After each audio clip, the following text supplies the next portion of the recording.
We are looking at how to pronounce these names. We'll be looking at how to say more confusing names in vocabulary. So that's the name of a school category or method of education. In English, it's said differently than it is in Italian. It's a name of Italian origin, named after an Italian physicist.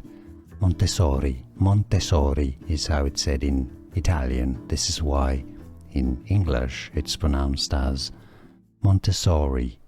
Montessori school. We are looking at how to pronounce these names. We'll be looking at how to say more confusing names in vocabulary. So that's the name of a school category or method of education. In English, it's said differently than it is in Italian. It's a name of Italian origin, named after an Italian physicist. Montessori. Montessori is how it's said in Italian. This is why in English it's pronounced as Montessori.